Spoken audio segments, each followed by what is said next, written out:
How often have you encountered orcas? I've never seen an orca. Really? No, no. Wow. I mean, not other than SeaWorld's kidnapping of them. Fuck SeaWorld. Yeah, I'm with you. That's just so gross. I just don't understand.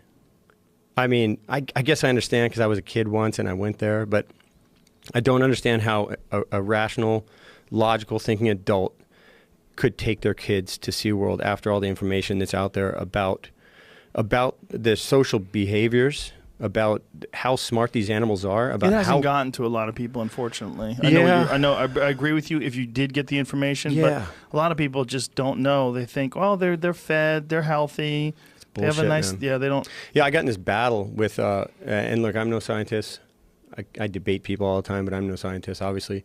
I think I have a pretty good heart, and I feel bad for animals that are locked up that need to travel 100 miles a day in their social packs. And they need to have interaction with other animals. And they need a certain amount of space. I mean, imagine, you think about solitary confinement for a prisoner who's in a room that's no wider than they are tall and maybe twice as long as they are tall. You know, and there's no interaction with other people. They go crazy. Mm-hmm. Most people come out of prisons and jails worse than they went in because of this kind of thing that happens to them. Yeah. But think of being in there for 30 years just wondering, God, is there another whale on the other side of that wall?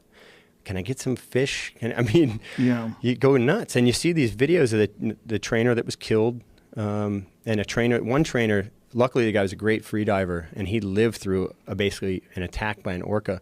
And the thing knew he wanted to get over to that wall, and he went, nope, I'm not. I'm going to play with you, and I'm just going to keep pulling you down and pulling you down. The guy was good enough free diver to be able to know, okay, I got to conserve my energy. I got to bring my heart rate down. I'm going to have to hold my breath against my will when I don't know what's going to happen. A friend of mine used to work at Marineland in Canada. My friend Phil Demers, and he was an orca trainer. And and he's trying to get Marineland closed down. There's this big lawsuit with them, and he's been involved in a lawsuit with them for over 5 years now. I was just hanging out with him in Toronto, and he was a walrus trainer. And there's this walrus that he was taking care of. It's the only one that's left there that survived. And Marineland is like slowly going bankrupt. The guy who was the original owner is now dead. Too bad they don't quickly go bankrupt.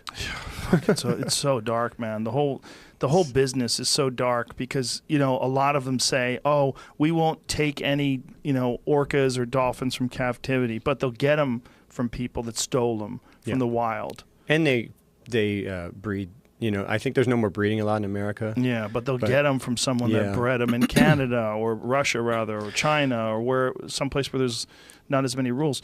John Lilly, who was the guy who actually invented the isolation tank, he was a pioneer in interspecies communication, which is it's a weird field. He was a scientist that was also he took like extreme liberties with his scientific research, took a lot of acid, gave acid to dolphins, did a lot of dolphin research in the flotation tank, did a lot of really, really wacky shit. But out there. He believed that one day dolphins were going to have a seat in the United Nations. He believed we were going to be able to communicate with dolphins and that dolphins were going to be recognized as water people. He thought they were going to be he thought they were as smart as human beings. That's amazing. And that if we could figure out how to communicate with them, they would have the same rights as human beings.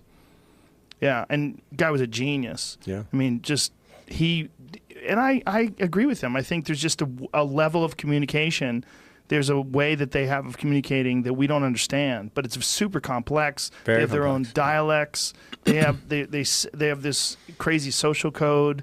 I mean, they have something like incredibly dynamic about their environment and their social groups. To be able to speak a language, you need to know like 150 words. There was a dolphin that knew like 700 words or 300 words. I don't know, like hundreds of words. Like commands, 300 human words? Yeah. You know how many dolphin words we know? Zero. Yeah, zero. We don't have a fucking clue what they're saying. Yeah, we have no idea.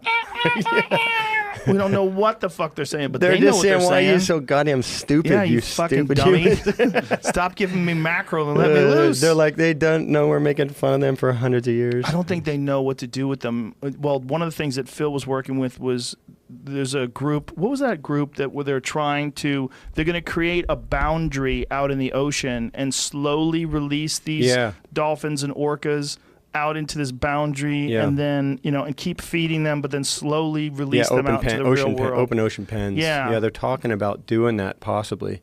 And that would be a way for people to actually experience it. Because the idea is that I had a debate with this trainer.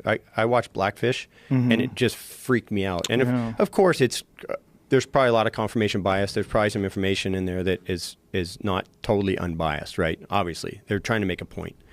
But this woman she talked to all the different trainers and stuff. A guy got in contact with me that was a trainer, and he said, Kelly, the whole movie is BS. I believe this guy was actually in the movie. He's like, it was all BS. Orcas live longer in captivity than they do in the wild. He told me that.